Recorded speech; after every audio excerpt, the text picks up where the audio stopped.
Okay, so last week we went over the life of uh, Jacob, and I mentioned several times about how his life kind of like start to turn.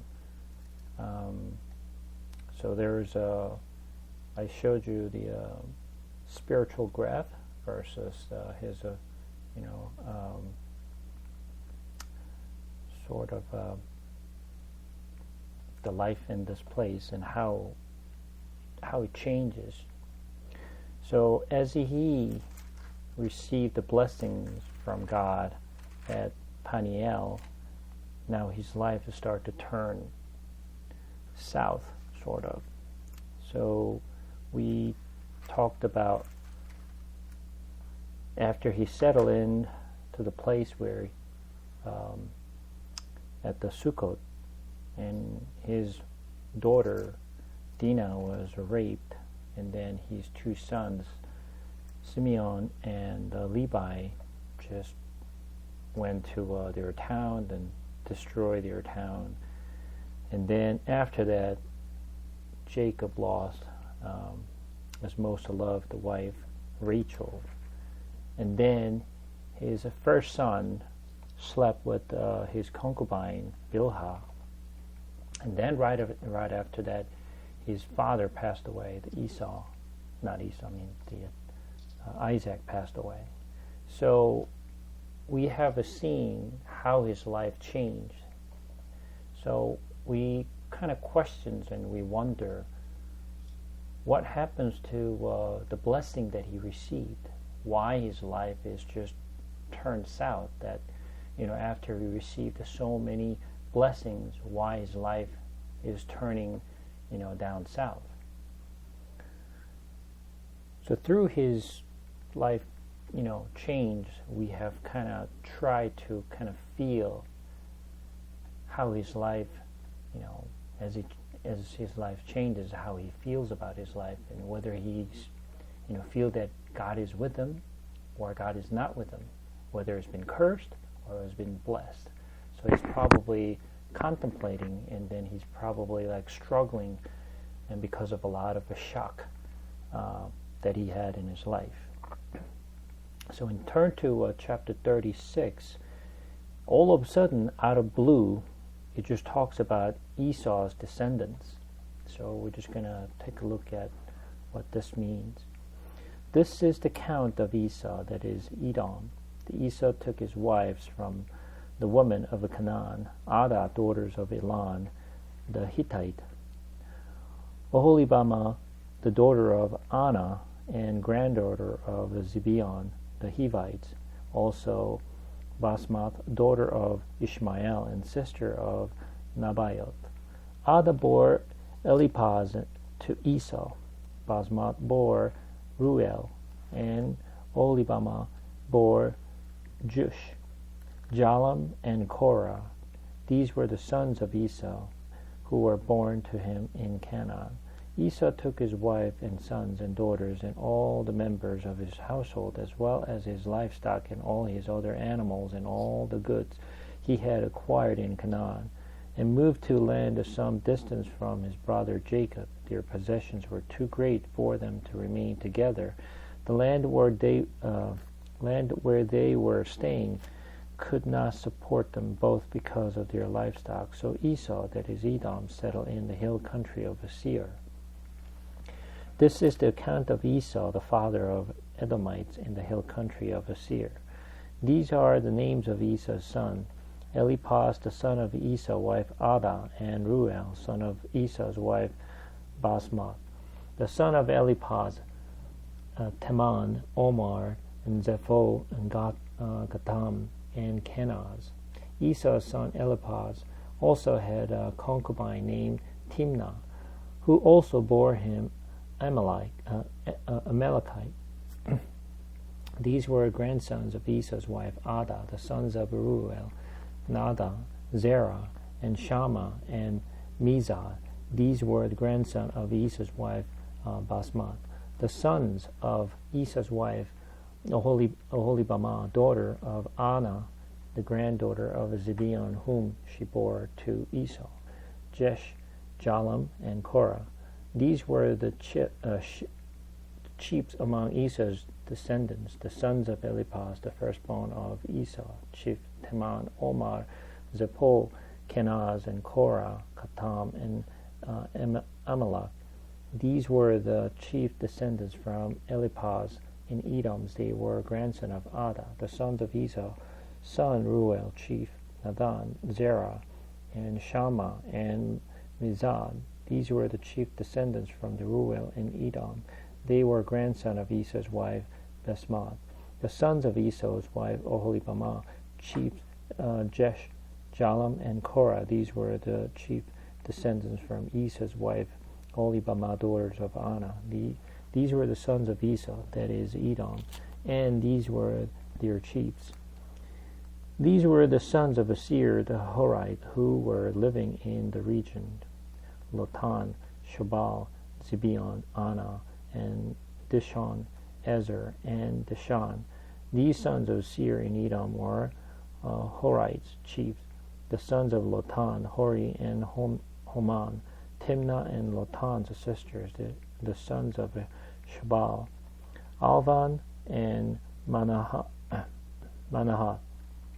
Hebal, Shapho, and Onan, the son of Zibeon, Aya, and Anna.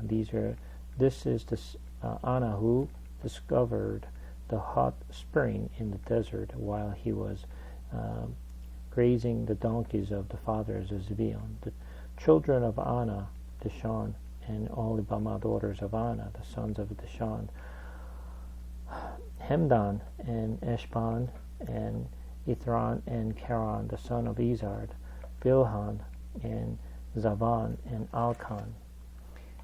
The sons of Dishan, Uz, and Aran. These were the Horites, chiefs: Lotan, Shobal, Zibeon, Anna, Dishan, Ezer, and Dishan. These were the Horites, chief, according to their division in the land of Asir.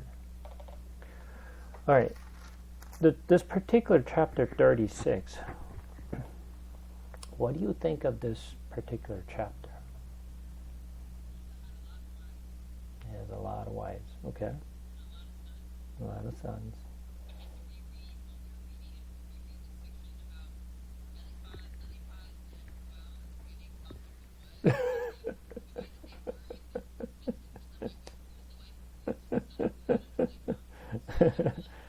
Yeah.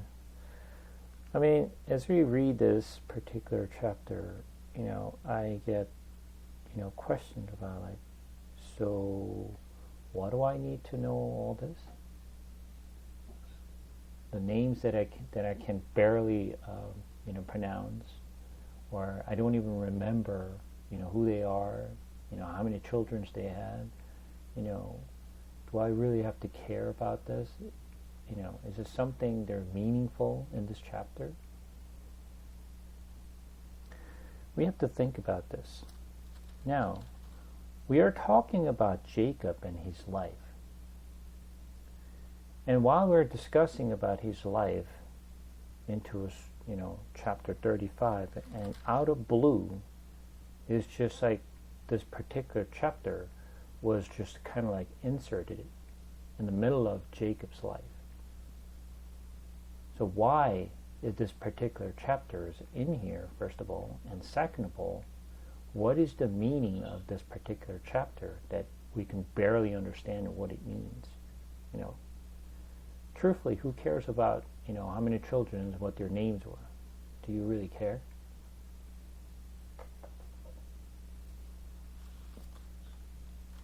So,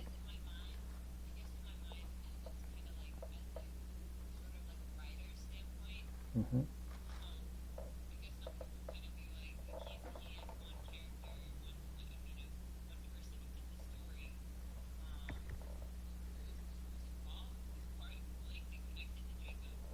Mm-hmm.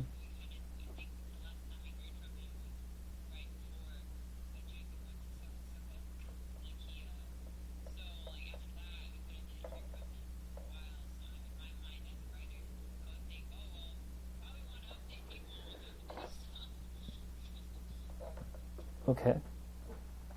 So we have to look at it from the ancient time. Okay, back then in ancient time, for the people to measure the wealth, it's not about how much money you have. Your wealth is measured by how many children you have and how many animals you have. So those are the two main components that people measure your wealth. How well you live, how rich you are, by looking at number of your children, your sons and daughters and your grandsons and your granddaughters. Especially like sons and grandsons are counted big time. So the more children you have, it shows how rich you are. So when you look at chapter 36, it seems like Esau not only have many wives, but also because of many wives, he has a lot of children and grandsons. Correct? So just by looking at this, he is wealthy. It shows how wealthy he is compared to Jacob. How many children does he have? Jacob has? There are 12. Right? He has 12 sons and one daughter. Compared to Edom or Esau, he's got a lot more than 12. A lot more grandchildren. So go back to previous chapter when Isaac blessed Jacob and Esau. How did he bless Jacob and Esau? So let's go back to that particular chapter. Chapter 27. Let's take a look at how Isaac blessed Jacob. Verse 27 and on, it said, "Ah, the smell of my son is like the smell of a field that his Lord has blessed. May God give you of the heavens dew and of earth's richness, and abundance of grain and new wine. May nations serve you, and people bow down to you. Be Lord over your brothers, and may the sons of your mother bow down to you.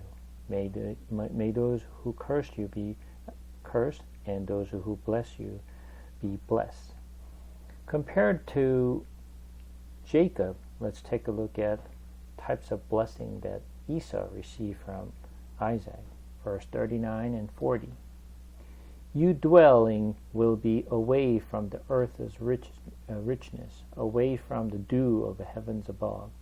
You will live by the sword, and you will serve your brother. But when you grow richless, you will throw his yoke from off your neck."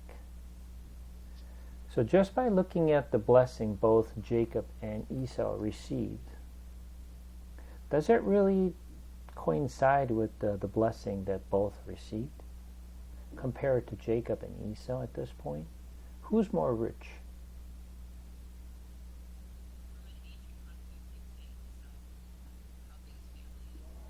Remember when Jacob was coming back from his uncle's house, that he brought all these animals, and then he prepared these animals for the gift, right?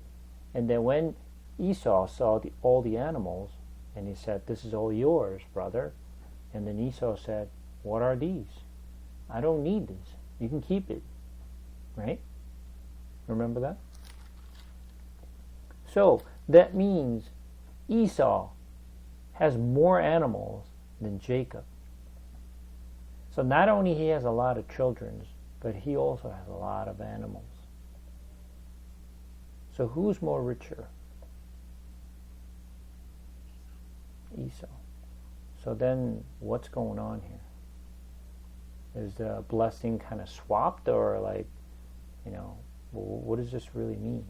How come Esau is more, rich and is more blessed than Jacob. And it shows a comparison. How poor Jacob is and how rich Esau is. It's showing it as a kind of comparison, side by side.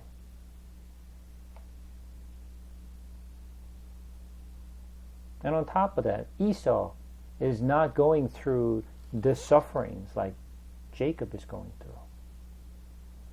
Is living very peaceful and pleasant life.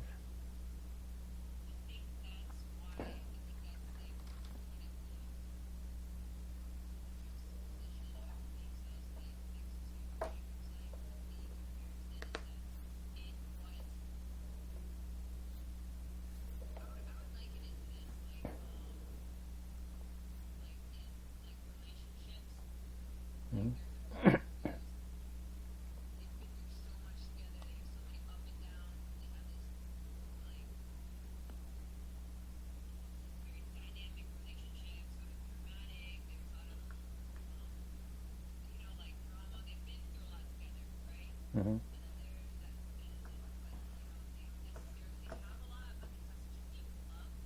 Mm-hmm. Mm-hmm.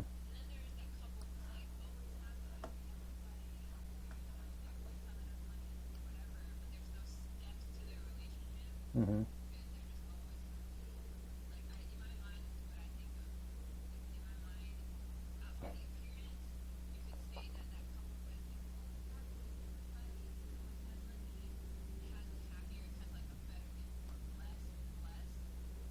Mm-hmm.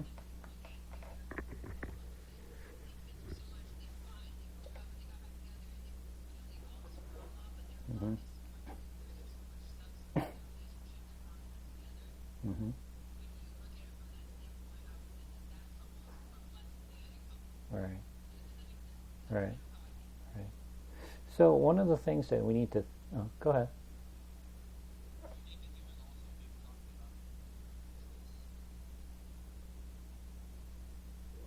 Well, here's the thing. As I mentioned, Jacob was obsessed with the blessing, right? He was chasing after blessing.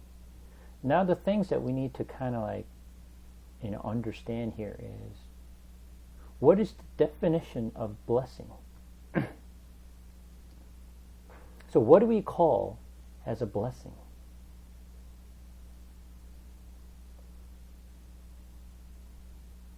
So if we measure the blessing as a richness in this world, and how many children you have, and how many, how big your family is, or how many animals you have, and how much powers you have, right? If you measure the wealth, and if you measure the richness, and if you measure the bless as those things, then you're wrong. The way the Bible defines or calls the blessing is not the same as how this world defines as blessing. So from our perspective in this world, the way we measure the blessings and richness is because of many children and big families and lots of monies and lots of animals. That's how you measure it. But the God's blessing is a completely different. So this is why we always get confused. And when we ask for bless, is what are we asking for? God bless us. God bless us. God bless America. So what are we actually asking for?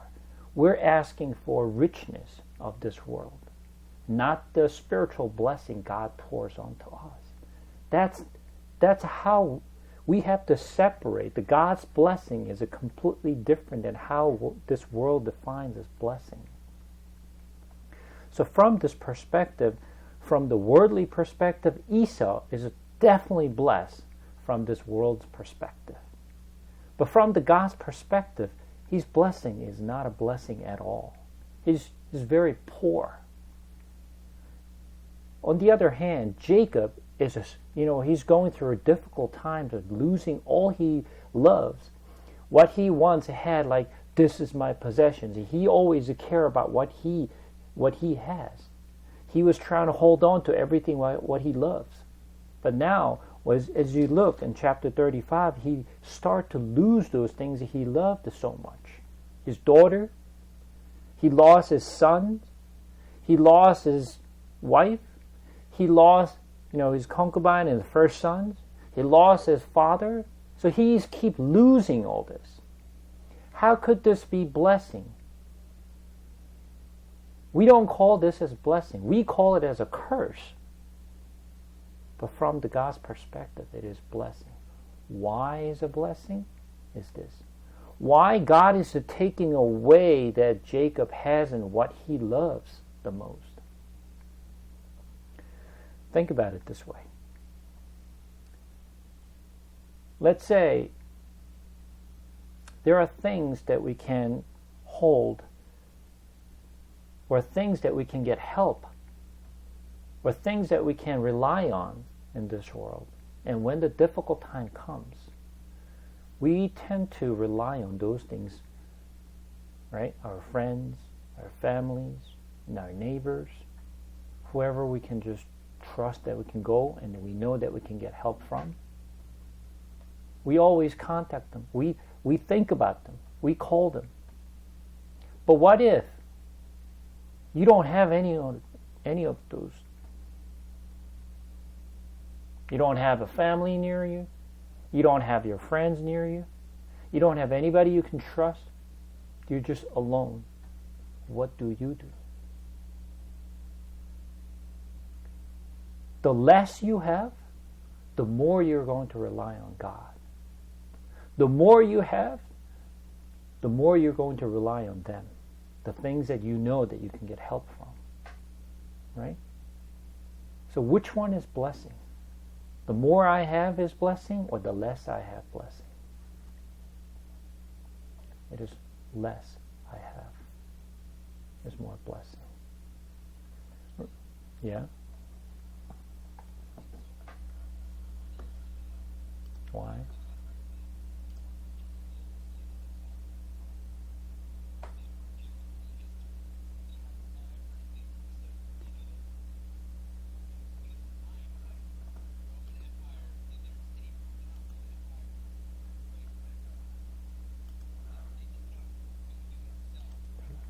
Right.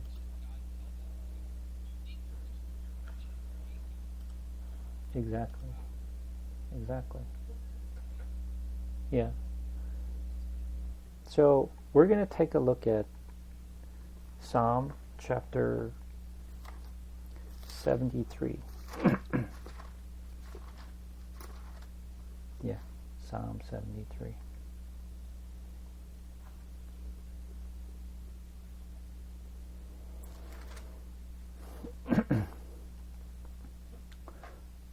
I'm going to read slowly, so I want you to just kind of like pay attention as I read. Surely God is good to Israel, to those who are pure in heart. But as for me, my feet had almost slipped. I had nearly lost my foothold. For I envied the arrogant when I saw the prosperity of the wicked. They have no struggles. Their bodies are healthy and strong. They are free from the burden common to man. They are not plagued by human ills. Therefore pride is their necklace. They clothe themselves with violence. From their close heart comes iniquities. The evil conceit of their minds know no limits. They scoff and speak with malice. In their arrogance they threaten oppressions. Their mouth lay claim to heaven, and their tongue takes possession of the earth. Therefore their people turn to them, and drink up waters in abundance. They say, how can God know? Does the Most High have knowledge? This is what the wicked are like, always carefree. They increase in wealth. Surely in vain have I kept my heart pure. In vain have I washed my hands in innocence? All day long I have been plagued. I have been punished every morning. If I had said, I will speak though, I would have betrayed your children. When I tried to understand all this, it was oppressive to me. Till I entered the sanctuary of God, then I understood your final destiny. Surely you placed them on slippery ground. You cast them down to ruin. How suddenly are they destroyed, completely swept away by terrors, as a dream when one awakes. So when you arise, O Lord, you will despise them as fantasies. When my heart was grieved and my spirit embittered, I was senseless and ignorant. I was a brute beast before you, yet I am always with you. You hold me by my right hand. You guide me with your counsel, and afterward you will take me into glory. Whom have I in heaven but you? And earth has nothing, I declare, besides you.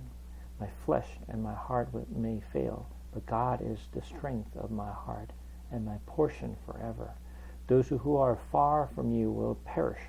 You destroy all who are unfaithful to you. But as for me, it is good to be near God. I have made the sovereign Lord my refuge. I will tell of all your deeds.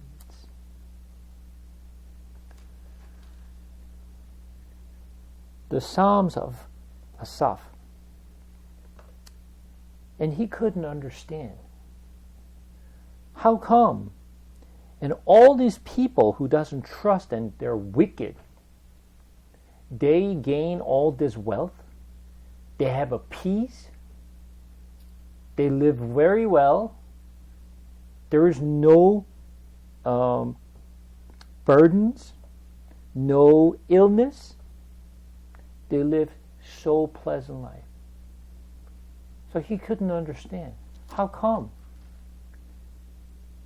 In contrary, on verse 13, surely in vain have I kept my heart pure. In vain have I washed my hands in innocence. I try to be pure. I try to be innocent before the Lord. But what I get is all day long I have been plagued. I have been punished every morning. If I had said, I will speak though, I will have betrayed your children. When I tried to understand all this, it was oppressive to me. I just don't understand. How come? I'm trying to be pure, I'm trying to be innocent before you, Lord, but you put me through these difficulties and allow all this plague in my life, and you punish me every morning. What am I? Didn't you say you love me? Didn't you say you'll be with me? Didn't you say you were going to take care of me? How come? I don't understand. How come those people who doesn't trust you, they always betrayed you, or they don't really care about you, and they live so pleasant life? What's wrong with this picture? What's wrong with this picture? And what does he say? When I try to understand all this, it was oppressive to me, till I entered the sanctuary of God. Then I understood their final destiny. What is their final destiny? Surely you placed them on slippery ground. You cast them down to ruin. So finally, they realized, oh, I see. What you have done to me was a blessing. And what they have received, what I thought they were so blessed and you care for them, you love them, was not the blessing that I thought. Although you sent me the plague, although you punished me every morning, that was your love. That was your blessing. So that I can always coming back to you and then say, rely on you. Lord, I have nothing. You have to help me. I have no other help. Come and help me, Lord. This is the blessing. Why? You have nothing. So you have to rely on God to help you. Remember, long ago I mentioned about like if you have, papers like this, very thin paper like this, and if I just, leave it in the air, then if I ask you to, hit this paper as strong as possible, then all of you could hit this paper with no issue. But if I place this same paper behind a big metal plate, and then I ask you to hit it as hard as you can, then you won't be able to hit it. Why? Because you're afraid of the metal plates behind that. The thicker the metal is,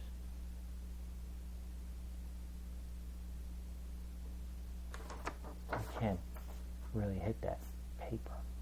Not because you're afraid of this paper, but because you're afraid of the metal plate behind the paper. This is me. I'm like very thin paper. What is really strong is behind me. Who's that? That is God, who takes care of me. The less I have is the more I have. So when you look, John, I want you to turn to John, book of John.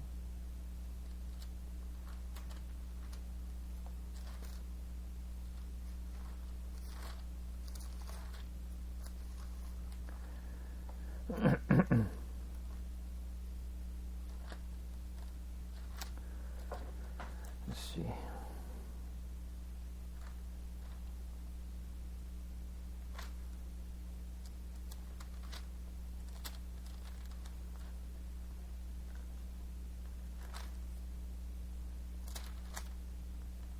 St. John.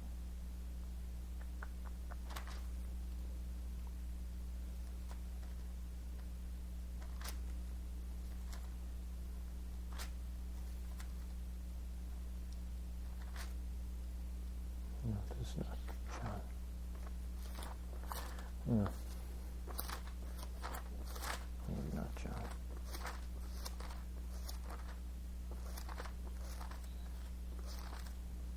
Okay. Mm-hmm.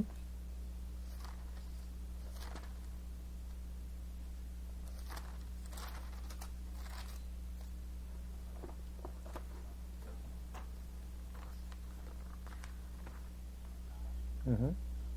Mm-hmm.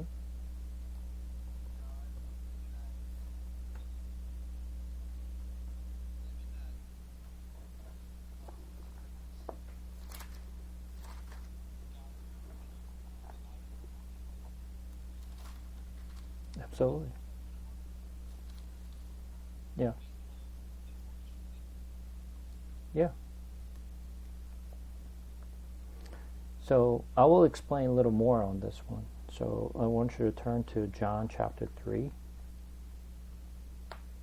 John chapter 3.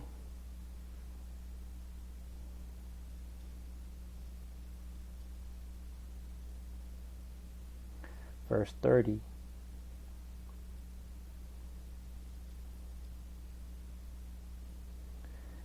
He must become greater, I must become less. This is what John the Baptist said. He is the Messiah.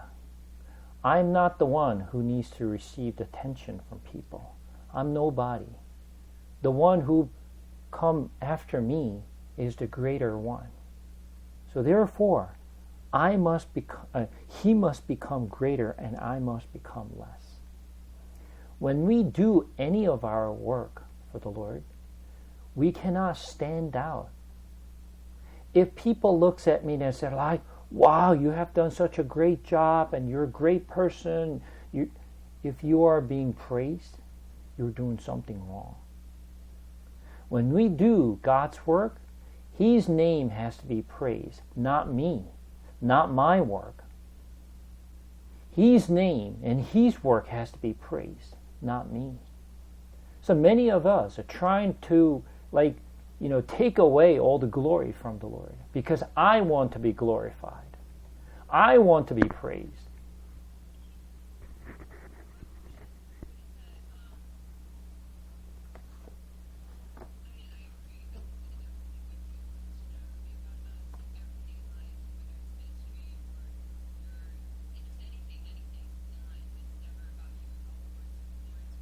Mm-hmm.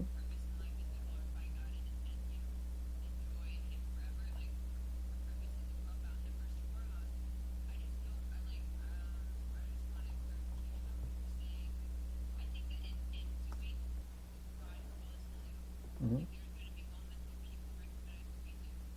Mm-hmm.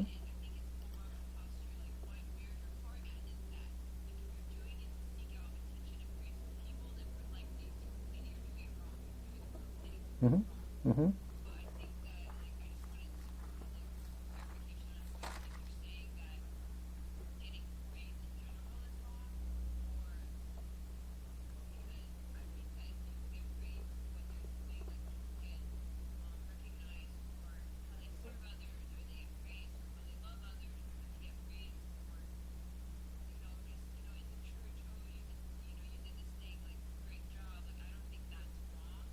No, I'm not saying that's wrong. What I mean by is we should not take the glory of the Lord.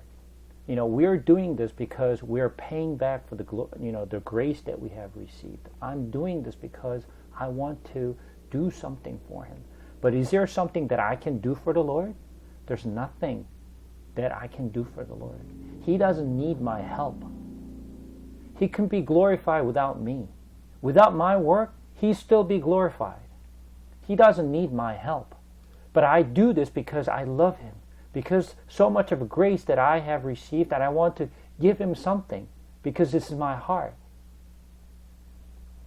You see what I mean? So you don't say like, oh, I'm such a great person because I'm so grace, I'm a so good person that I'm doing this to you.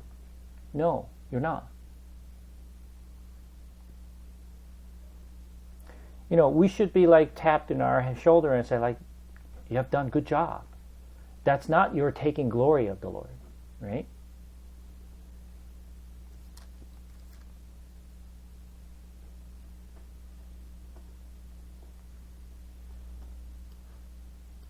Does it make sense?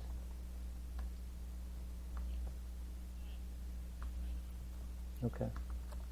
So let's give one example. Let's turn to Job.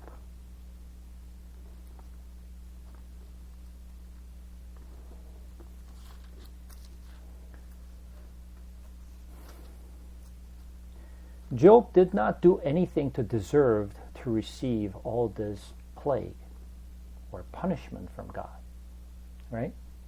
It's not because he did wrong to God, but he was punished because the Satan was saying to God and said, if you don't give him any blessing, he will curse at you. And God said, really? All right, test him. So God allowed the Satan to test Job. So Satan sent the plague against Job. When he was suffering from all this, and he lost all his children, he lost all his wealth, he lost his wife, now he's been suffering from this plague on his body. So he's scratching his skins. It was so painful. And all his friends came over, and then they initially came to kind of comfort him, but instead of giving him comfort, he's like judging him and said, you must have done something wrong before God. This is why you're receiving this plague. And he was like, I don't understand, Lord. Why am I receiving all this sufferings? And then he confessed this. Chapter 7.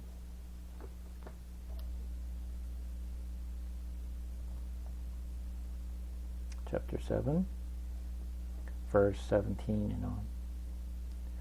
What is man that you make so much of him, that you give him so much attention, that you examine him every morning and test him every moment? Will you never look away from me or let me alone even for an instant? God does not give us a time to do anything because he watches over me and he's just testing me every morning. And from our perspective, God, I don't need your attention. Please just look away from me so, I can do something else. Just turn away from me. Just give me a little time. I need time to breathe here. But he doesn't even give that chance for us. He's looking at me, and every morning, and is punishing me. Like, why? I don't understand. Just like Jacob's life. God, I need some time. I lost my daughter. I lost my son. I lost my wife. I lost my concubine. I lost my father. What else do you need to take away from me? It's very difficult. He took away everything from him. Everything that he loved, God took away. Why? Why is he taking away from Jacob? When he had all this, he was comfortable. I have my daughter, my son, my wife, my concubine. I got my father, my brother. I got animals. I got everything, what I need. I'm comfortable. But when God starts taking away one by one, now what is he doing? What does he have to do?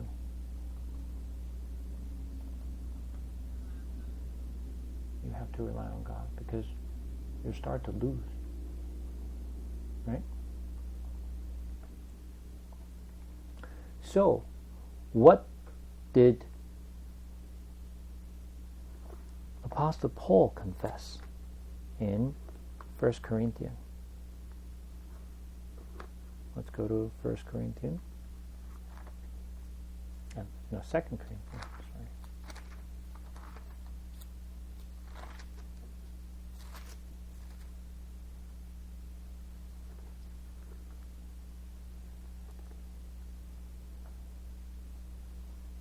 Chapter 11.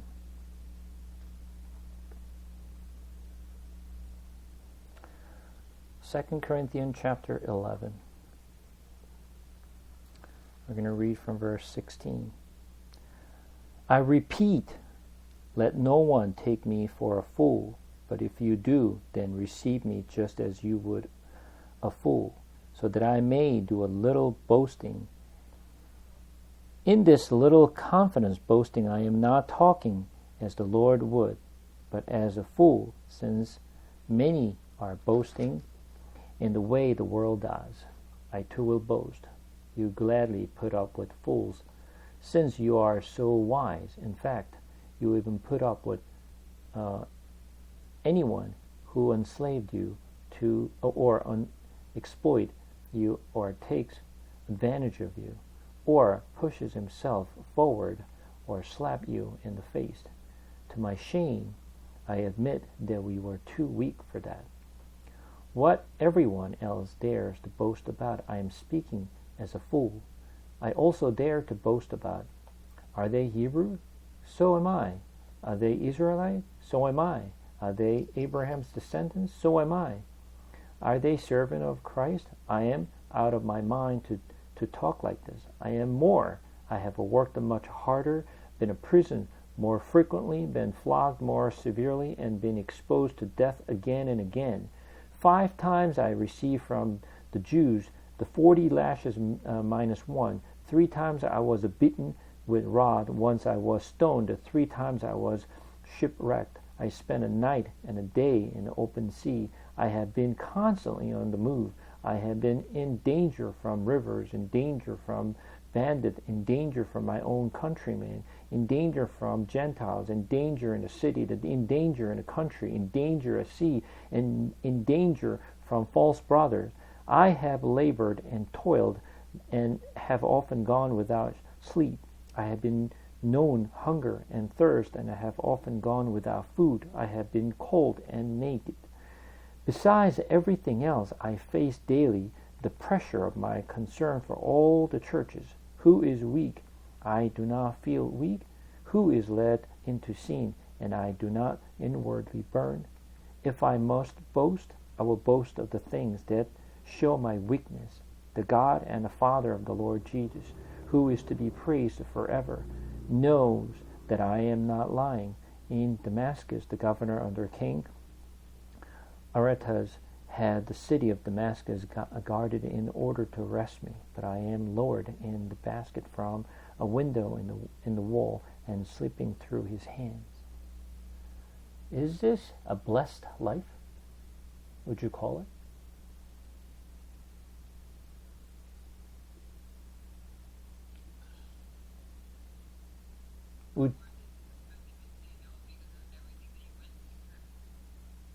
Would you like to live this kind of life?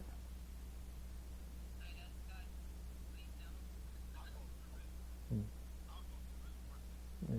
So the thing is, most of us, if we don't go through this difficulties, we say, either I can't go through this, or, well, I go through this. But when the real difficult time comes, it'll be really, really difficult for us to really go through this life. And if church preaches this, that it said, this is your blessing, then do you think, who wants to live and who wants to come to church and then say, I want to be blessed? Nobody wants to be blessed because I don't want this. Right? Bless him is probably what they're going to say. Like, bless her, bless him. Like, not me. Right? But this is the blessing, what the Bible says. So, at the end of chapter 12, verse 10 says this.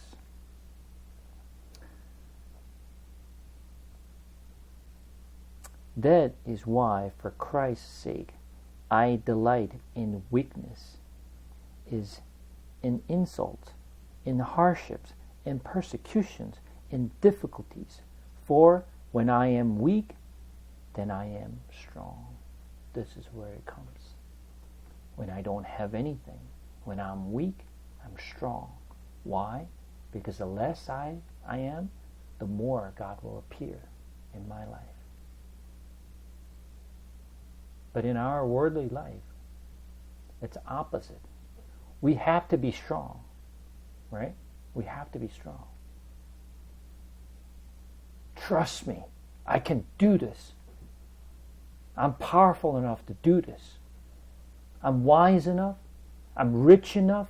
I'm smart enough to do all this. This is what? The Tower of Babel. Let's do this together. If we work together, we can do this. Is that a blessing? No. Is that a blessing? Remember I mentioned about the meaning of a 666? Okay? Do you remember? 6 means what? Beast and a man. And then all these mans together. 666. So they were strong. Isn't that what we claim these days? We have technology. We have money, right? We have power.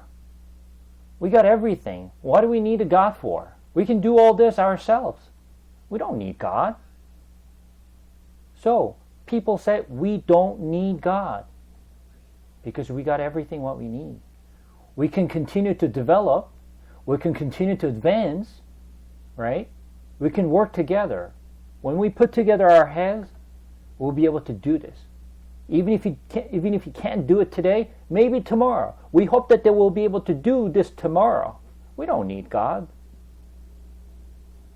Right? Let's turn to Nehemiah. Actually, not Nehemiah, actually Jeremiah.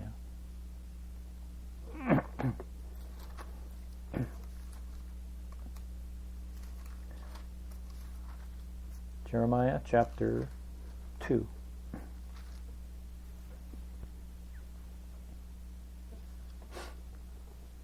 Jeremiah chapter 2, verse 13.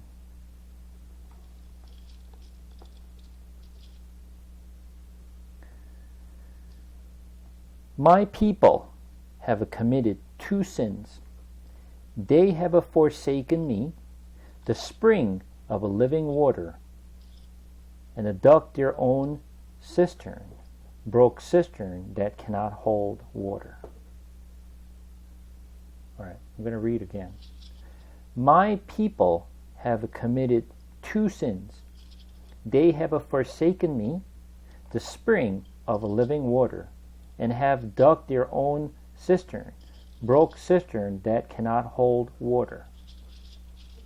What does this mean? They committed two sins. Number one, we get that. They've forsaken God. We understand. What is the second sin?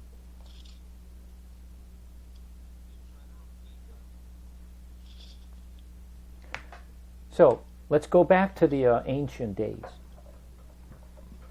Okay? In ancient days, they could not supply the water by themselves. What they had to rely on was the God to bring the rain, so they can actually, work the ground, and so they can harvest. So they have to rely on God. So they pray. Do you know the Baal? Right? You know the Baal. Do you know what does Baal do and why they actually worship Baal?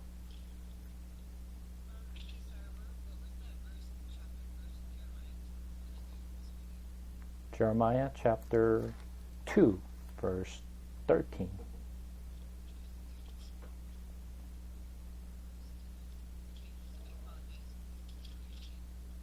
All right.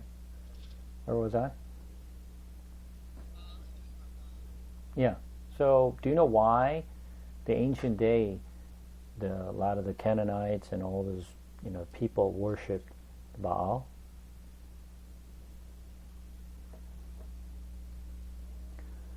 How about this? Not only they worshipped Baal, they also worship other god. Which god? That you know very well.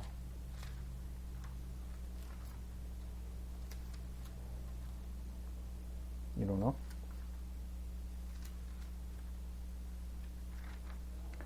Do you remember the story of Elijah?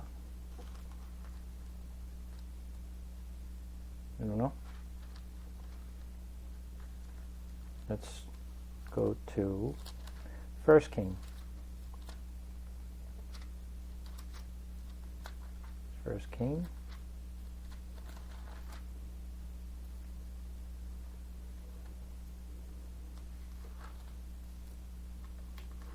Chapter 18. 1 King, chapter 18.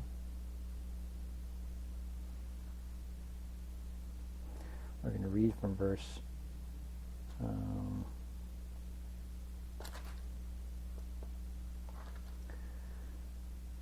20.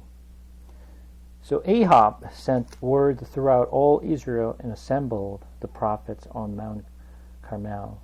Elijah went before the people and said, "How long will you waver between two opinions? If the Lord is God, follow him. But if Baal is God, follow him." But the people said nothing. Then Elijah said to them, "I am only one of the Lord's prophets left, but Baal has 450 prophets.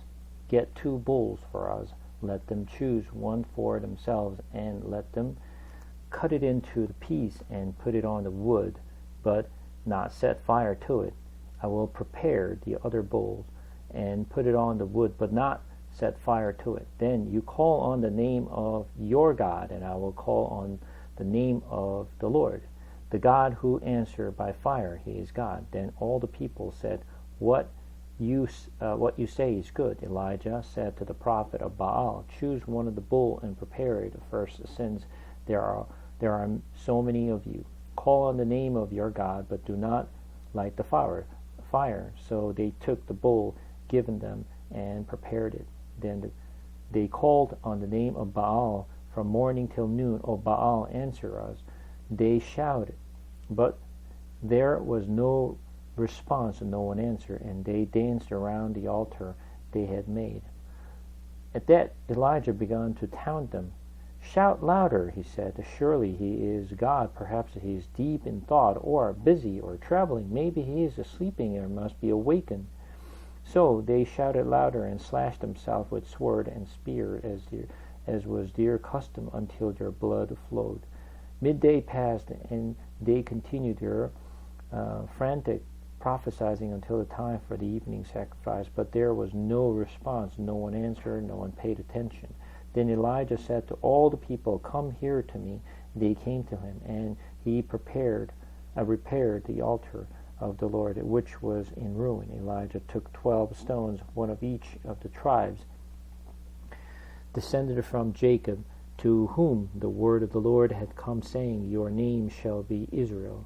With the stones he built an altar in the name of the Lord, and a trench around it large enough to hold the 2 seth of a seed. He arranged the wood, cut the bull into pieces, and laid it on the wood. Then he said to them, "Till 4 large jars of water, and poured it on the offering and on the wood."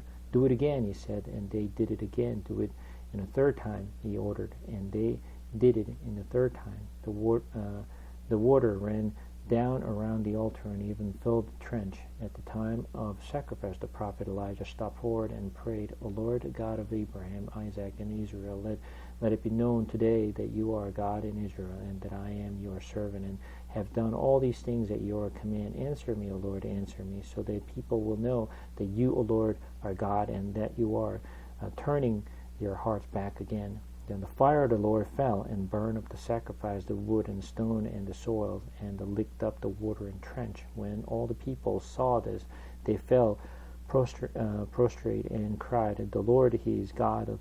The Lord, He is God!" Then Elijah commanded to seize the prophet of Baal. "Don't let anyone get away." They seized them, and Elijah had them brought down to the Kishon Valley and slaughtered them.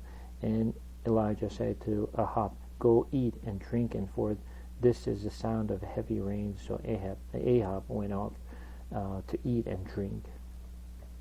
So, when he gathered here, there are people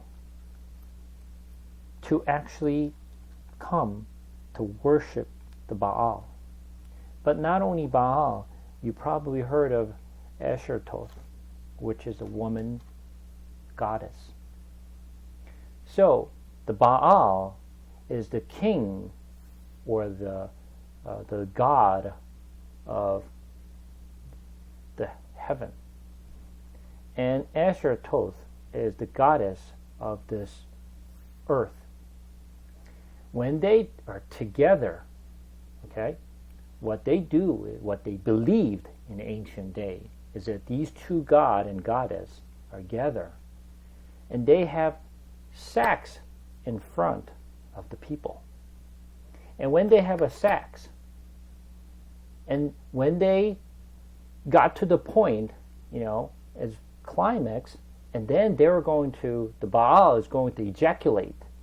That ejaculation of a sperm is like rain.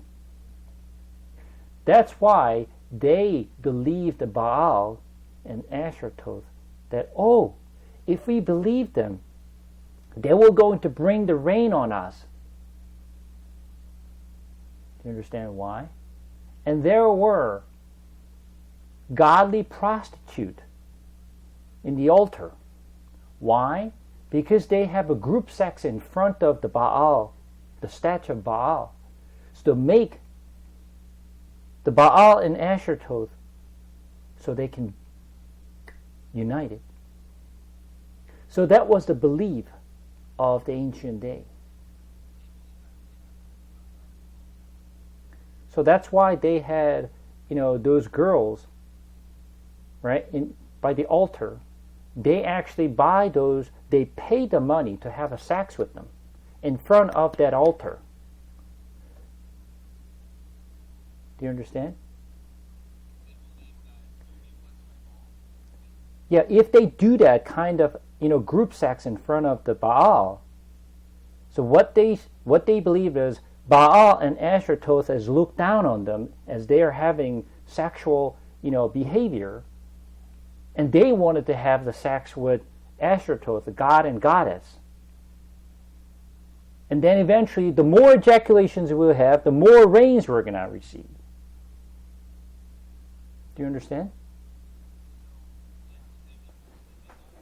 Then that's the blessing. So you have to think about it from two perspectives. One, okay, is it easier to believe God, Jehovah, that Israel believed, versus if you believed in Baal and Ashtaroth, that you enjoy the sexual life, you do whatever you want, and then you are blessed? Which one would you choose?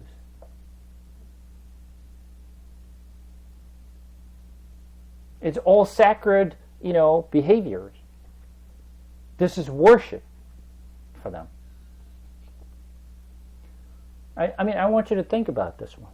Which one do you think the world will enjoy?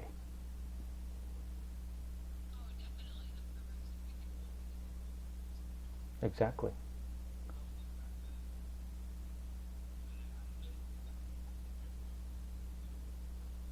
This is why even Israelites followed the same custom. Because you killed the two birds with one stone. Right? So there's no reason for them to, believe other God. It's easy for them and an easy decision for them to do all this, the wicked things, but they didn't think it was a wicked because this is all sacred, the worship. Right? So then, they believe that God will bring the rain, whether it's Jehovah, whether it's like Baal or Ashtaroth or whatever God may be.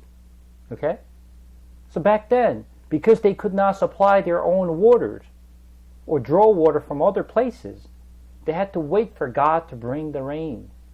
And then go back to Jeremiah chapter 2.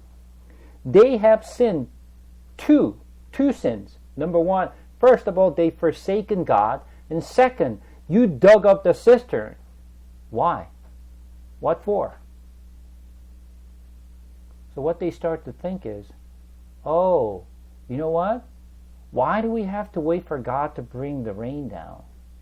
When rain comes, we dug up the well, we dug up the cistern, and then we store up the water, right? And if He doesn't bring the rain on earth, we supply our own water. It's okay. We don't have to trust Him. We don't have to rely on Him to supply the rain anymore. We supply ourselves. What's wrong with that? So now, what they started to do is, they don't need God anymore. We don't need God to supply the rain anymore. We can supply ourselves. This is the two sins that God pointed out. You've forsaken God, and two, you dug up own cistern that you think you can store up this water and you can supply by yourself. You can live without God. This is the sins you have committed. Now, once again, the more you have, you think you have, but you have less. The less you have, the more you have. It's kind of oxymoron. It's kind of like contrary to each other. How come I have less but I have more? I have to have more to be abundant. But the principle of the Bible is a completely opposite. The less you have, the more you have. This is why God was taking away from Jacob. Whereas Esau, he's getting all these children and he's accumulating all this wealth. And he thought he was blessed because he was living rich life from the world perspective. And then, go back, chapter 36 again. We're going to continue, read from verse 31. These were the kings who reigned in Edom before any Israelite king reigned. Bela, son of Beor, became king of Edom. His city was named Dinhabah. When Bela died, Jodab, son of Zerah from Bozrah, succeeded him as a king. When Jobab died, Husham from the land of Temanite succeeded him as a king. When Husham died, Hadad, the son of Abedad, who defeated Midian in the country of Moab, succeeded him as a king. His city was named Avith. When Hadad died, Shammah from Marekah succeeded him as a king. When Shammah died, Shaul from Rehoboth on the river succeeded him as king. When Shaul died, Baal-Hanan, son of Akbor, succeeded him as king. When Baal-Hanan, son of Akbor, died, Hadad succeeded him as king. His city was named Paul, and his wife name was Mehetabel, daughters of Matred, the daughters of Mezahab. These were the chief descendants from Esau by name according to their clans and region: Timnah, Alva, Jethet, Aholibamah, Elah, Pinan, Kenaz, Tenan, Mibzar, Magdiel, and Iram. These were the chief of Edom according to their settlement in the land they occupied.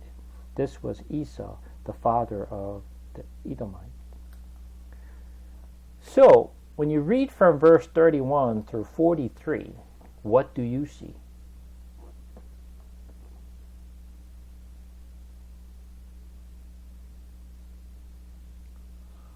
All the descendants of Esau were the kings.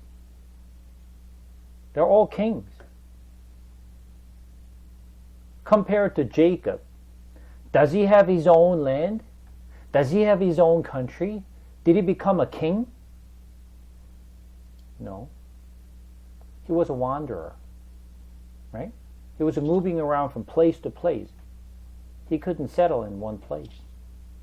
He was a wanderer. Not to mention about having his own country or becoming a king. No. Esau's descendants and his family were much more richer, living better life than Jacob. Once again, is this a blessing from God? No, it is not a blessing. Esau had more. The more he had, less blessing he had received from God. Jacob, as God was taking away from what he loved the most, the more blessing he was received, which he didn't realize at the time.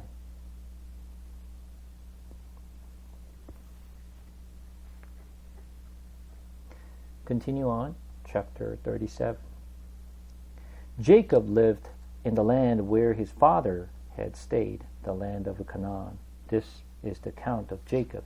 Joseph, a young man of 17, was tending the flock with his brother, the sons of Bilhah, the son of Zilpah, his father's wife, and brought their father a bad report about them. Now Israel loved Joseph more than any of his other sons, because he had been born to him in his old age, and he made a richly or ornamented robe for him. When his brothers saw that their father loved him more than any one of them, they hated him and could not speak a kind word to him. Joseph had a dream, and when he told it to his brother, they hated him all the more. He said to them, "Listen to this dream I had. We were binding sheaves of grain out in the field, when suddenly my sheaf rose and stood upright, while your sheaves gathered around mine and bowed down to it." His brother said to him, "Do you intend to reign over us? Will you actually rule us?" And they hated him all the more because of his dream and what he had said. Then he had another dream, and he told it to the brothers. Listen, he said, I had other dream, and this time the sun and moon and 11 stars were bowing down to me. When he told his father as well as his brother, his father rebuked him and said, What is this dream you had? Will your mother and I and your brother actually come and bow down to the ground before you? His brother were jealous of him, but his father kept the matter in mind. When you look at this one, Jacob loved Joseph. Why did he love Joseph more than other sons?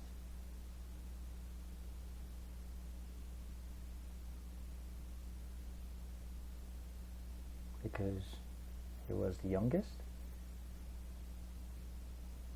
Because he was more handsome? Because he was a good son? Why did Jacob love Joseph?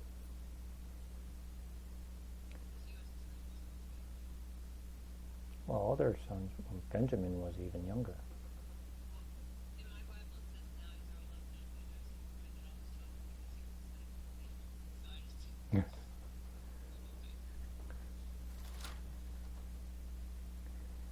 Let's take a look at, we kind of read this one before.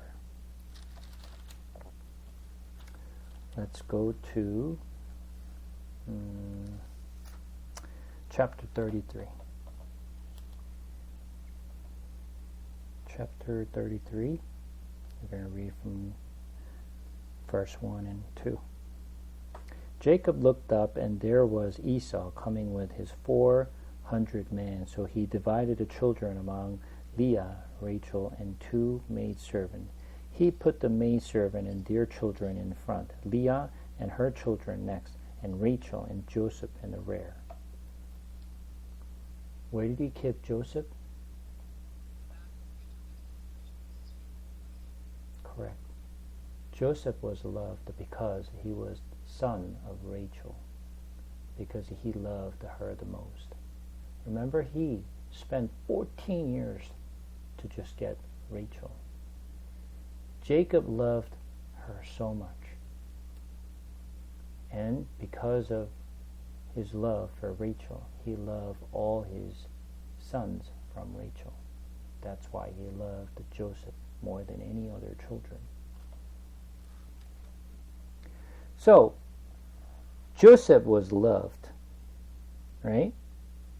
And then, he actually put what?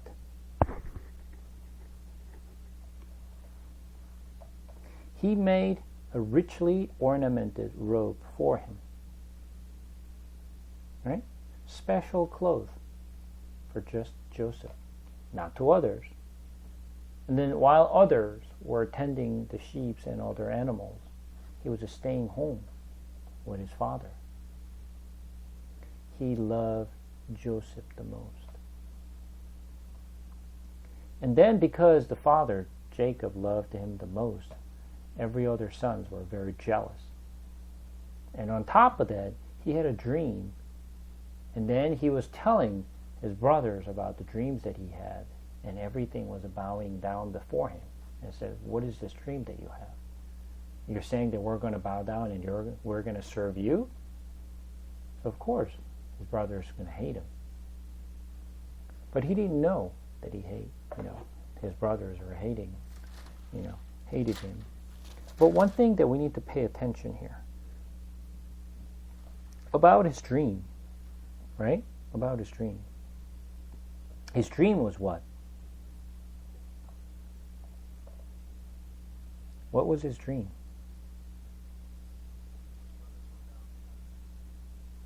Right? But let's just pay attention to some of the things that we read before. We read it many times, but you didn't pay attention. So we're going to go back. Chapter 27 again.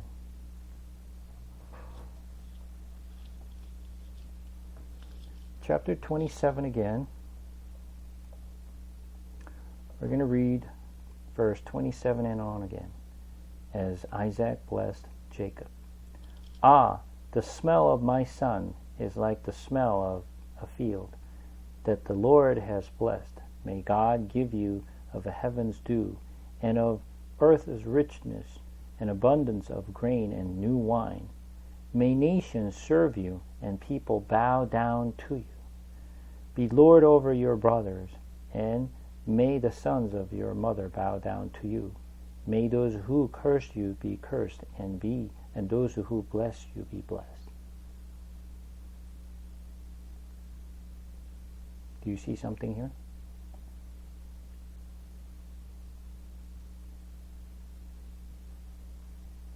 When you look at verse 29, may nations serve you and people bow down to you. Be Lord over your brother, and may the son of your mother bow down to you. Isn't that a very similar thing? As he was blessed by Isaac. And the dream that Joseph had was very similarity. Everything was bowed down to them. Right? There's a kind of relationship between the two. Yeah. Because that's what Isaac, blessed Jacob. Now the dream that Joseph had was very similar. What was blessed? Right? So from the Jacob to Joseph, they're kind of like linked together. The dreams and the blessings are linked together.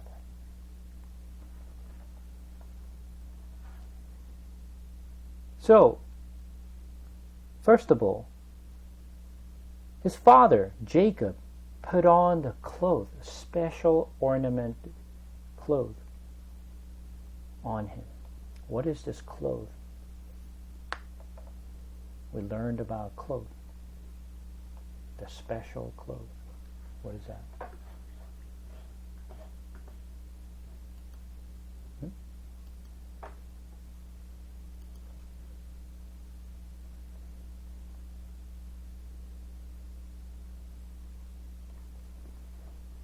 We discussed it, was it last week or the week before? I mentioned about Galatians chapter 3. Yeah, correct. And what was that cloth?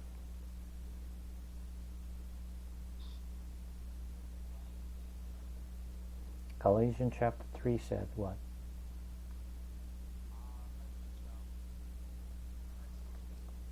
Correct. You are all sons of God through faith in Christ Jesus. For all you who are baptized into Christ have clothed yourselves with Christ.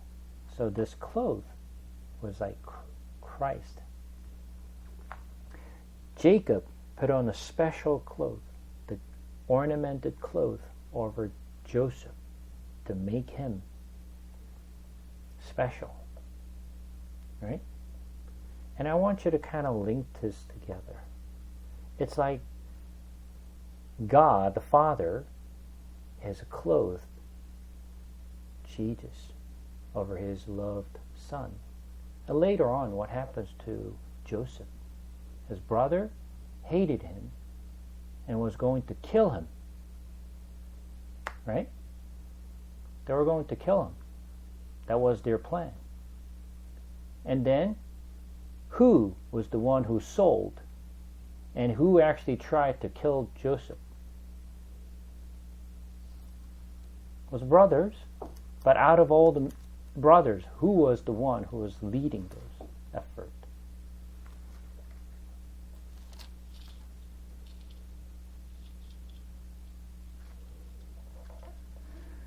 Chapter 37. And then look at verse 26.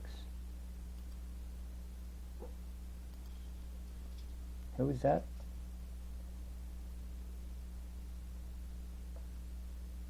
Judah.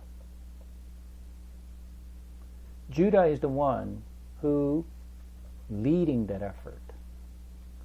Judah is the one who drive, let's kill him. But instead of killing him, we'll sell him off.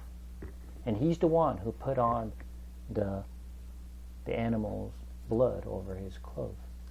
Right? What is it actually showing? It's like death. From Jacob's perspective, he lost his son. Right?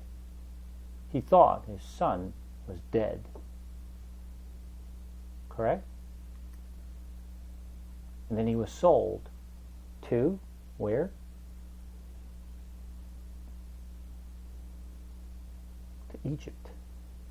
And then he was thrown into the jail, and he came as a servant, right? And later on, he revived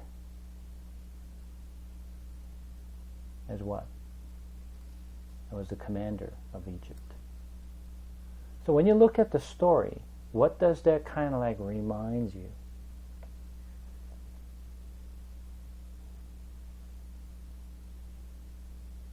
It was Jacob and Joseph. Joseph was loved by his father, and he was clothed with special clothes.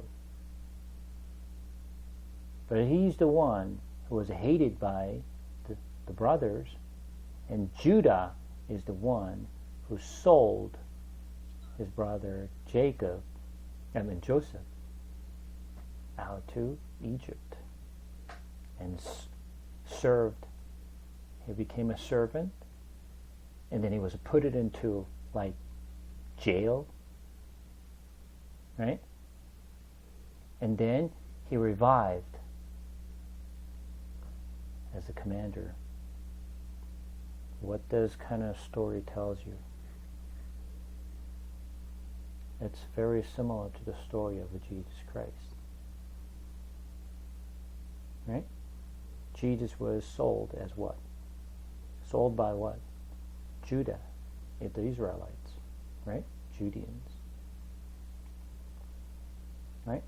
Jesus Christ was sold to Egypt. And then he was thrown into the jail, like on third day, 3 days he was in hell. And then, after 3 days, he revived. It's very similar to the story of the Christ. The Joseph is the one who shows the example of a Christ. And because of the Joseph and people who betrayed he was betrayed by his brother, and they're the one who was going to kill him. And because of the Joseph, they all survived. And Joseph is the one who forgave them to come. I will take care of you. I'll protect you. Don't worry. Isn't that how it ends the Genesis?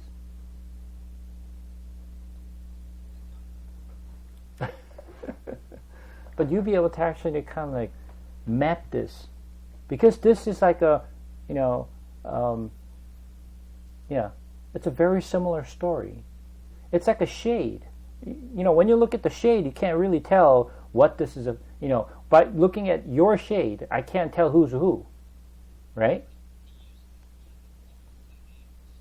Yeah, exactly. Yeah. But you'll be able to actually kind of like relate it to each other and see what their story is about, right? All right, come back here. I'm just giving you just a big picture right now. So as you read and as we go through the stories, and you kind of like see, this is where we are, sort of things. Verse 12. Now his brother had gone to graze their father's flock near Shechem, and Israel said to Joseph, "As you know your brothers and grazing the flocks and near Shechem. Come, I am going to send you to them." "Very well," he replied. So he said to him, "Go and see if all is well with your brother and with the flocks, and bring word back to me." Then he sent him off from the valley of Hebron. So remember, his father is sending Joseph out to his brother who hated him. Right? Jacob is the one who's sending his beloved son out to his brother who hated him. Well, you kind of get the story. And verse 15, when Joseph arrived at Shechem, a man found him wandering around in the fields and asked him, "What are you looking for?" He replied, "I'm looking for my brothers. Can you tell me where they are? They are grazing their flocks. They have moved on from here." The man answered, "I heard him say, 'Let's go to Dothan.'" So Joseph went after his brother and found them near Dothan. But they saw him in the distance, and before he reached them, they plotted to kill him. "He comes that dreamers," they said to each other. "Come now, let's kill him and throw him into one of these cisterns and say that a furious animal devour him. Then we'll see what comes of his dreams." Then Reuben heard this, and he tried to rescue him from their hands. "Let's not take his life," he said. "Don't shed any blood to throw him into this cistern here in the desert, but don't lay a hand on him." Reuben said this to rescue him from them and take him back to his father. So when Joseph came to his brother, they stripped him off his robe, the richly ornamented robe he was wearing, and they took him and threw him into the cistern. Now the cistern was empty, there was no water in it. As they sat down to eat their meal, they looked up and saw a caravan of Ishmaelites coming from Gilead. Their camels were loaded with spices, balm, and myrrh, and they were on their way to take them down to Egypt. Judah said to his brother, "What will we gain if we kill our brother and cover up his blood? Come, let's sell him to the Ishmaelites and not lay our hands on him. And after all, he is our brother, our own flesh and blood." His brother agreed. So when the Midianites merchants came by, his brother pulled Joseph up out of the cistern and sold him for 20 shekel of silver to the Ishmaelite, who took him to Egypt. When Reuben returned to the cistern and saw that Joseph was not there, he tore his clothes, and he went back to his brother and said, "The boy isn't there. Where can I turn now?" Then they got Joseph's robe, slaughtered a goat, and dipped the robe in the blood. They took the ornamented robe back to their father and said, "We found this, examined it to see whether this is your son's robe." He recognized it and said, "It is my son's robe. Some furious animal has devoured him. Joseph has surely been torn to pieces." Then Joseph tore his clothes, put on sackcloth, and mourned for his son. Many days all his son and daughters came to comfort him, but he refused to be comforted. "No," he said, in mourning will I go down to the graves to my son." So his father wept for him. Meanwhile, the Midianites sold Joseph in Egypt to Potiphar, and one of the Pharaoh's officials and captain of the guard. So now as you read the chapter 37, you kind of get the idea of how the story goes and what this story is about, right? And one of the things that we need to keep in mind is that, as I mentioned from chapter 35, after he came back from Padan Aram, when you look at Jacob's life, there's no comfort. There's no easy life for him. There's no peace in his life. Everything what is happening to his life is like plague, is punishment, is like cursed. Nothing good happens in his life. Everything happens, it's just something really bad. He has no hope. He's very despaired, and he doesn't want to live anymore. I have no hope. There's nothing I can gain from this life. I'd rather die. Let me go to the grave. Don't stop me. It's not worth it. It's not worth it for me to live here. I don't have any more hope. What should I really hope for anymore? I lost everything. Everything that I loved. Everything that I truly cared. I have lost. What hope should I have? And I want you to put His life in your life. What would you do if you are in His shoes? How would you feel when you are in His shoes? Imagine. You lost your children. You've been raped. You lost your wife. You lost your parent. Now you lost the hope. Now what are you going to do? And now you continue to call this as a blessing? Would you really call it a blessing? It'll be extremely difficult for you to say this is blessing. Most of us will reject it. I don't need this. I don't want this thing happen in my life. What? I don't want it. If this is something that God is going to grant me, I'd rather stay away from it. I walk away. Don't interfere or don't come to my life. To stay away from my life, let me live alone. Just don't touch me. Don't come into my life. I will go on my life. I will not do anything. Isn't that what you would do? Most likely, that's what most of us will do. When there's no issue, we can worship Him, we can love Him, we can follow Him. But when the difficult time comes, like Jacob's life, most likely we will abandon Him. We'll probably think that God is not with us. We're going to probably complain to God and say, where are you? How can you do this to me? I've been faithful to you. I've served you. I trusted you. I've done everything to make you happy. And how can you do this to me? This is why many of the people who never encountered the Lord, but they just come to church and they always said, I worship the Lord, I love the Lord, but never really met the Lord, they can easily throw God out. This is why we have to truly encounter the Lord, and we have to accept that Jesus Christ as our Savior, truly in our heart, and receive the Holy Spirit. And He's the one who's going to hold us up, not me. Because we're powerless, and we can't really go through this difficult time by ourselves. Without His help, it's impossible. It's very difficult. Imagine. This is what we need to feel. It is not by knowing it. If you know this in your head, you didn't read this. You don't understand what this means.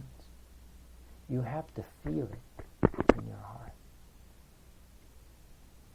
Imagine. Then you just got married, and the next day you lost your husband, you lost your wife. How would you feel? How would you feel? Can you imagine that? And the next day, your brother died. And then a week later, your parent passed away.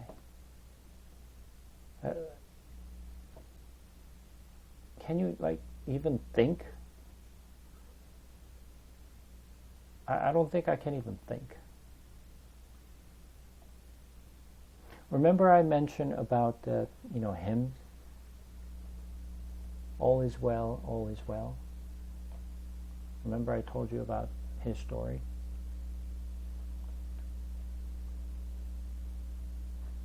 Do you know that hymn, all is well? You don't know? All is well. that all as well?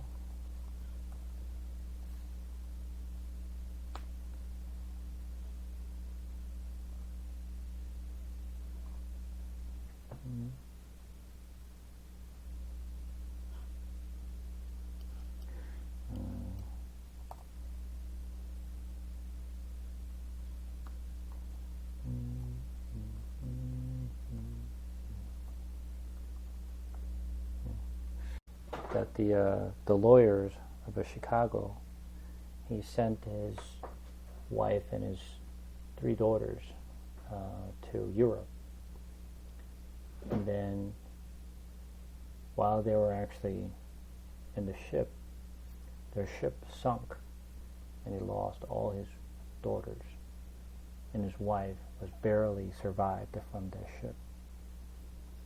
And then after that, his all his house was burned up, and he lost his job. Everything happened at once, and he was so,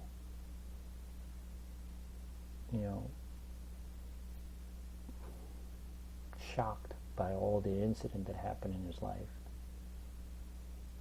And then while he was going through this difficult time, and he actually wrote this story, and that became a hymn. I'm just trying to remember what that. And then chapter 38. Let's see if I can actually pass through this. At that time, Judah left his brother and went down to stay with a man of Adullam named Hira. There Judah met the daughters of a Canaanite man named Shua. He married her and lay with her. She became pregnant and gave birth to a son, who was named She conceived again and gave birth to a son and named him Onan. She gave birth to still another son and named him Shelah. It was Kezit that she gave birth to him. Judah got a wife for his firstborn, and his name was Tamar. But Judah's firstborn, was wicked in the Lord's sight, so the Lord put him to death. Then Judah said to Onan, Lie with your brother and wife, and fulfill your duty to her as a brother-in-law to produce offspring for your brother. But Onan knew that the offspring would not be his, so whenever he laid with his brother's wife, he spilled his semen on the ground to keep him from producing offspring for his brother. What he did was wicked in the Lord's sight, so he put him to death also. Judah then said to his daughter-in-law Tamar, Live as a widow in your father's house until my son Shelah grows up, for he thought he may die too, just like his brothers. So Tamar went to live in her father's house. After a long time, Judah's wife, the daughters of Shua, died. When Judah had recovered from his grief, he went up to Timnah, to the men who were shearing his sheep, and his friends Hira the Abdullamite went with them. When Tamar was told, Your father-in-law is on his way to Timnah to shear his sheep, she took off her widow's clothes and covered herself with the veil to disguise herself, and then sat down at the entrance to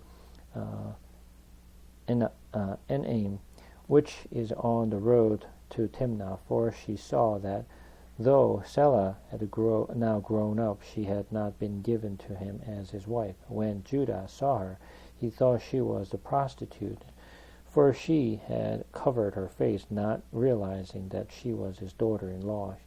He went over to her by the roadside and said, Come now and let me sleep with you. And what will you give to sleep with you? She asked. I will send you a young goat from my flock, he said. Will you give me something as a pledge until you send it? She asked. He said, What pledge should I give you? Your seal and its cord, and the staff in your hand. She answered. So she gave them to her and slept with her, and she became pregnant by him. After she left, she took off her veil and put on her widow's clothes again. Meanwhile, Judah sent the young goat by his friend and Abdollamite in order to get his pledge back from the woman, but he did not find her. He asked the man who lived there, "Where is the Syrian prostitute who was beside the road at Enaim?" There hasn't been any Syrian prostitute here," they said. So he went back to Judah and said, "I didn't find her. Besides, the man who lived there said that there hasn't been any Syrian prostitute here." Then Judah said, "Let her keep what she has, or we will become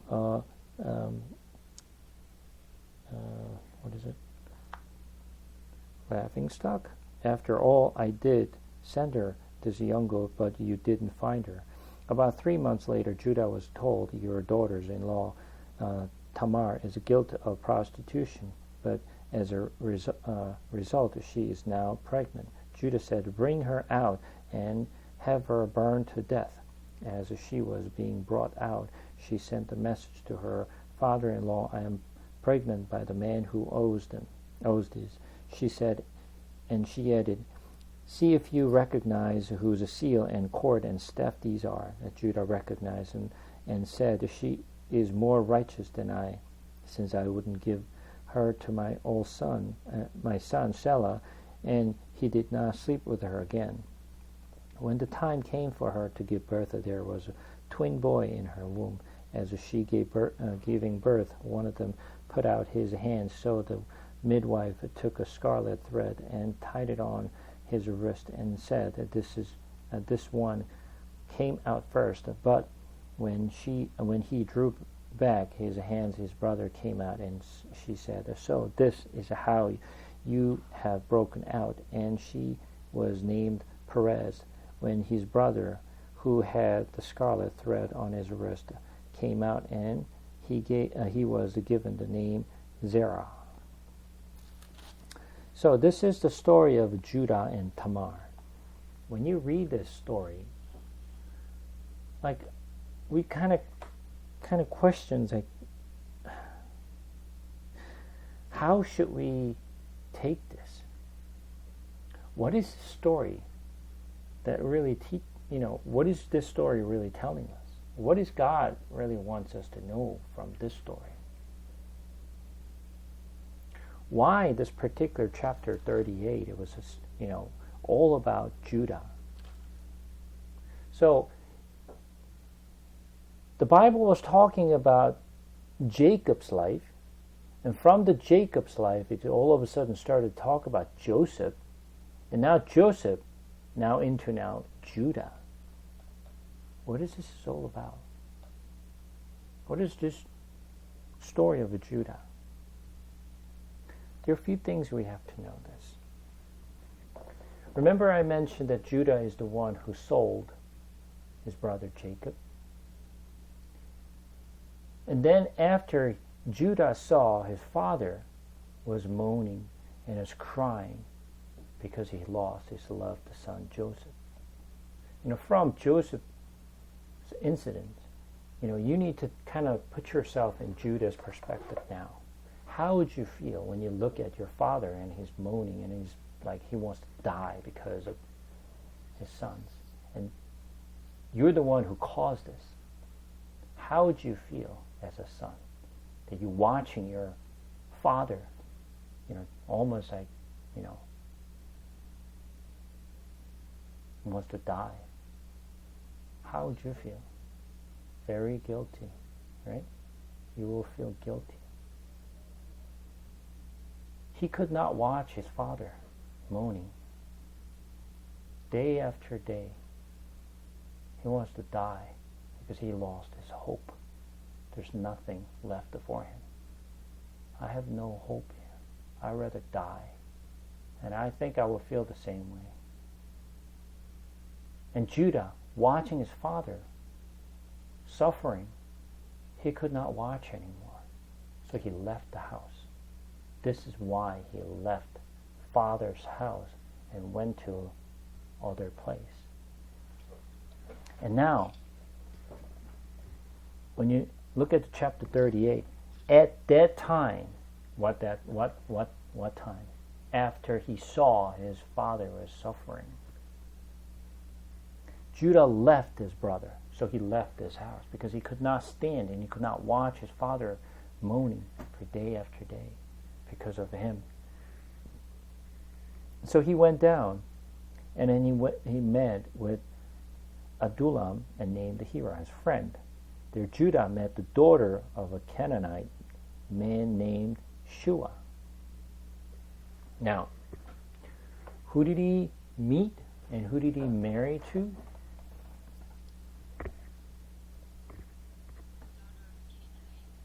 So he married to a Canaanite daughter. Her name is Tamar. Now, let's just take a look at the meaning of Judah. What does Judah mean?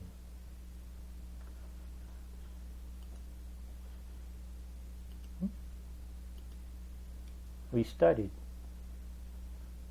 when we were talking about when Jacob and his wife was trying to compete to have many children as possible. Remember? I went over each name before.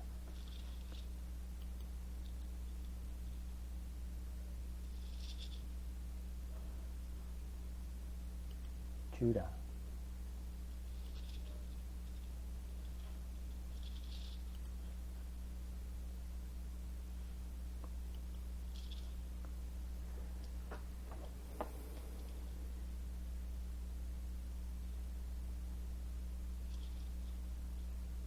Judah means praised. Judah means praised. How about Tamar?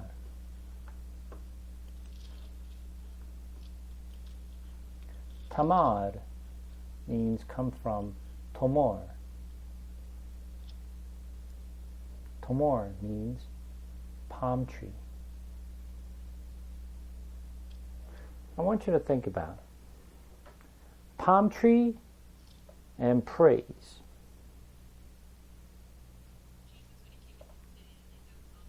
All right? You can think of that palm tree and praise. Now, Judah got married to a Canaanite, which is a pagan woman, not Israelite, married to a Canaanite. Right? Now, he had 3 sons. The first son was and whatever he did wrong, whatever he did wicked before the Lord, God killed him. And back then, in ancient day, they had a custom that if there's a brother and brother died without having their children, the younger brother has to marry to his sister-in-law and must bear a child for his brother. So if you bear a child by marrying to your a sister-in-law, that children is not your own, but become a children of your brother, dead brother. So it is not your children, but it becomes your brother's children. So his second son got married to his sister-in-law because this was custom, but he was sleeping with his sister-in-law, but he didn't want to give son through his sister-in-law. So he actually, after he slept with sister-in-law, so he sort of let the semen drop onto the ground because he didn't want to give that semen to his sister-in-law to bear a child. If his sister-in-law have a child, what happens to him? He will not receive the inheritance, but rather his sort of like, I don't know what is it called now, but like his sons or like his brothers' sons will inherit the father's inheritance. So he didn't want that. So he didn't want to do that. So it was a wicked things before the Lord. So he killed the second son as well. Now he had a third son, Selah, but because Judah saw that, wow, this woman is killing all my sons. So supposedly, by the custom, he's supposed to give his last son to Tamar, but he was afraid that Tamar might actually kill his last son. So he sent her off and stay with your father until until my son, the third son, grows up, so that I will call you back. And then, while she was living by the father, and she heard that his father-in-law is coming. So, from this perspective, we may think, oh, Tamar it's kind of perverted, right?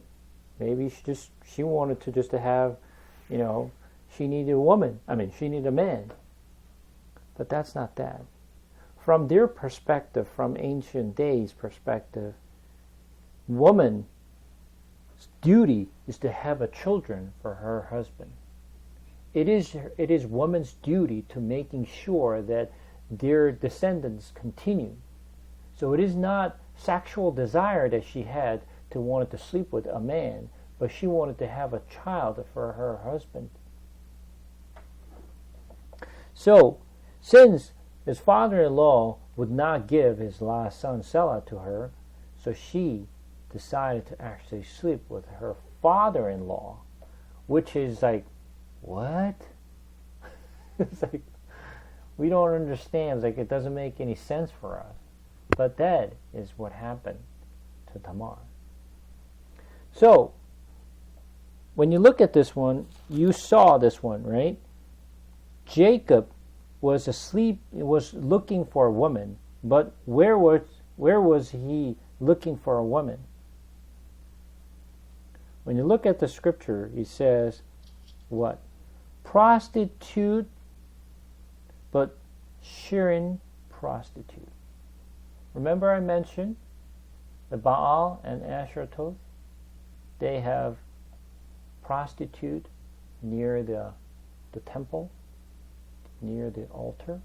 The Shirin prostitutes are those people. Remember I mentioned?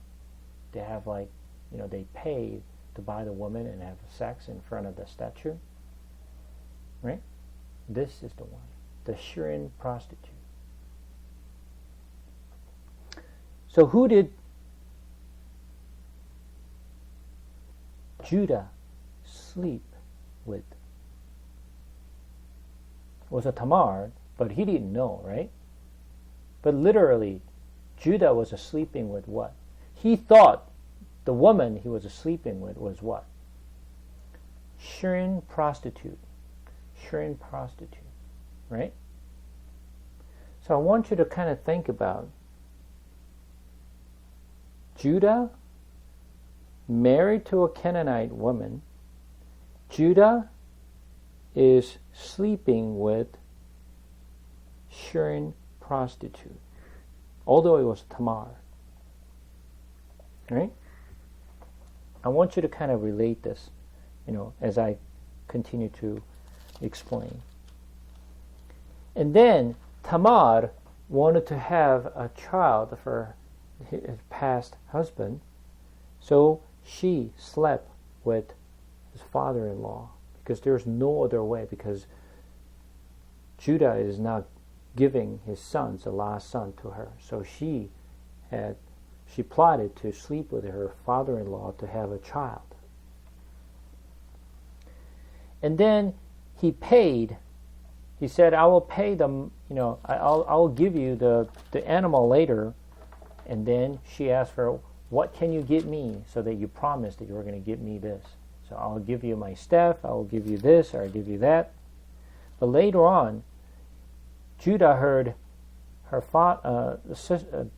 daughter-in-law was pregnant. So he said, bring her out and burn her up. But when she brought all this stuff, the staff, and all this, staff and cord and a seal, and realized that that was his.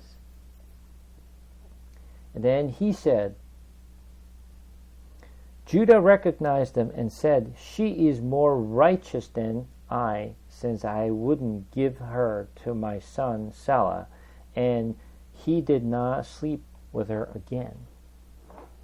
Of course, it was not, sexual desire that either he or she wanted to have.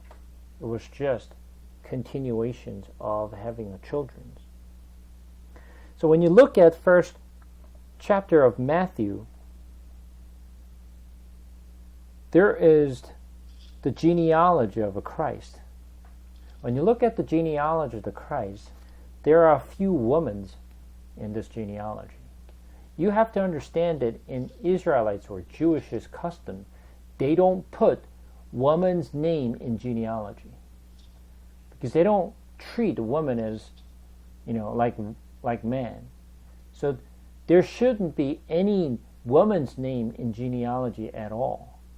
But intentionally, in first chapter of Matthew, you will find few women's name in here. Let's take a look at those women's.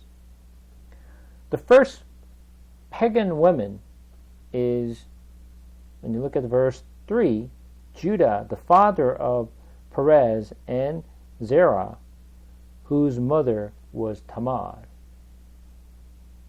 And second one, verse 5, Salmon, the father of Boaz, whose mother was Rahab.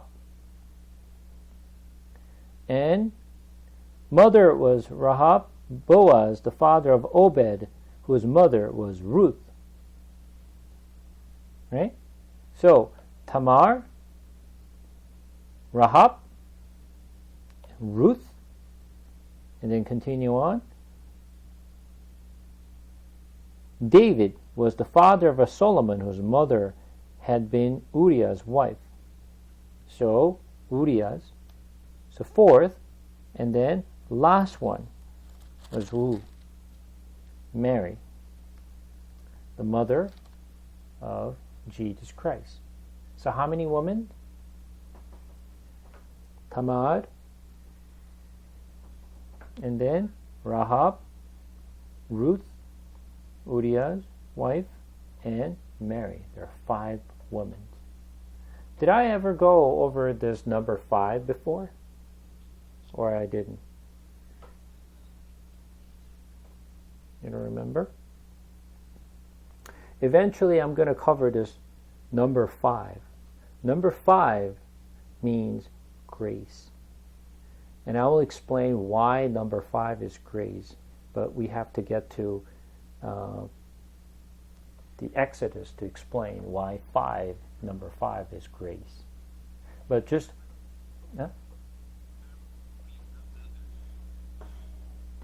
Yeah. Yeah.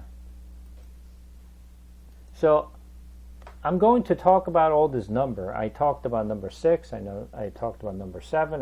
Talked about number 8. But I don't think I went over number 5 in detail. But I'm going to go over number 5 in Exodus later. But just know that 5 means grace for now. Anyway, but out of that 5, those women, Tamar was the first one. Was a pagan woman, not Israelites. Second, Rahab was a pagan woman, was not an Israelite. Third, Ruth was also a pagan woman. Uriah's wife, we don't know. We only know that Uriah was a Hittite. Whether this Uriah was actually Israelites or pagan, we don't know because the Bible does not talk about it. And the last woman was Mary. And I'm going to talk about Mary later on. But those 5 women, out of those 5 women, the very first one was Tamar. And then she became one of the important person in Jesus Christ's genealogy.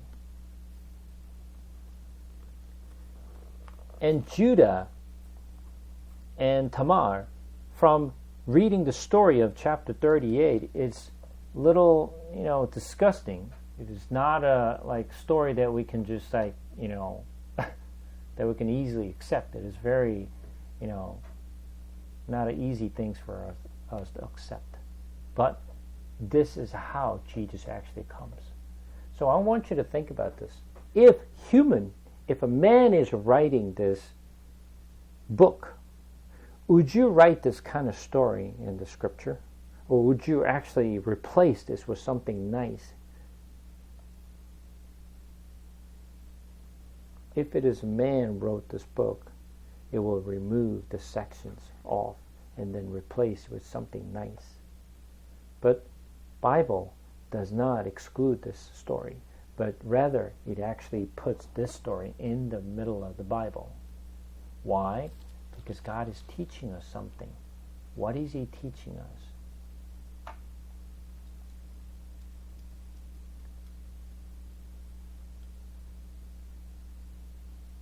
First of all, Judah is what? Is he the first son? He's not the first son.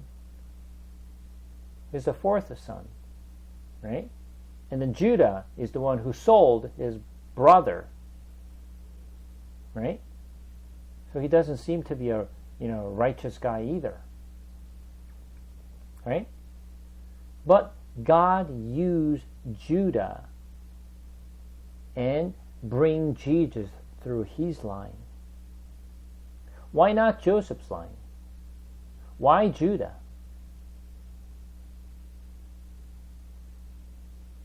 Why Judah? Later on, Joseph he received the firstbornship. Okay? But Judah also received the spiritual firstbornship. When you look at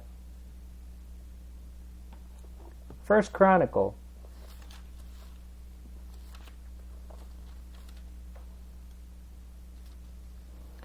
chapter 5,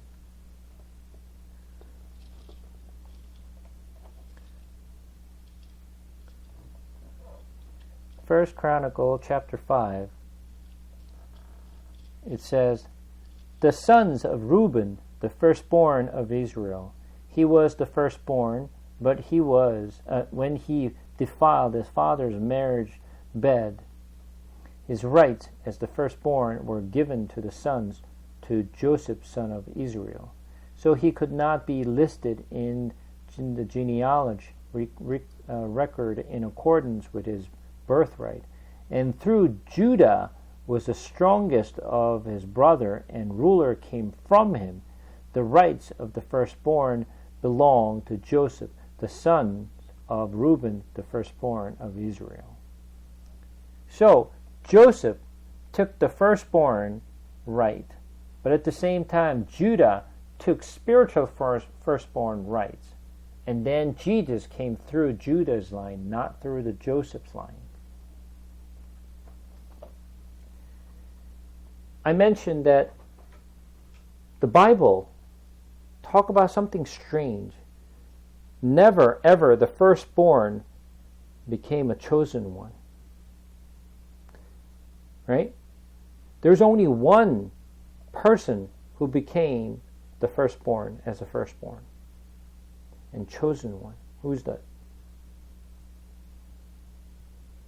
Only Jesus. Jesus is the first one and last one. It was the first one to be chosen one. The rest of it, all other story in the Bible, never become the firstborn as a firstborn. God never choose the firstborn except Jesus. When you look at the Bible, there always talks about firstborn, firstborn, firstborn. And there's a reason to it, why God emphasized on the firstborn. And we're going to talk a little more about Judah, next week. I'll finish up next week about Judah. For now, any question about the stuff that we covered today?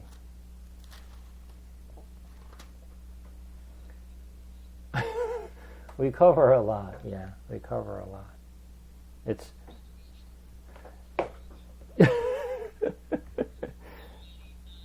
yeah, so many sons and so many stories and so many things to talk about. It's not simple story, but as we read these stories, you kind of get the idea of where I'm leading you guys and how the story goes and how the stories are connected to Jesus and his life. Right? It's not, clear. It's not crystal clear, but it's kind of, you'll see the stories are mapping to the Jesus' life. Right? That's what you need to get. As I mentioned many times, the Bible is not talking about Abraham. It is not talking about Isaac. It's not talking about Jacob. It is not about Joseph. It is not about Moses. It's not about anyone else. The Bible is there to describe a Jesus Christ and his life and how he's going to save us. This is the story of the Christ, not about them. It's not the story of Joseph or the Jacobs or like Judah. Anyway, so there are a lot we covered today, and you're probably like, your head is about to explode, like, what? It's like, but hopefully you get some idea.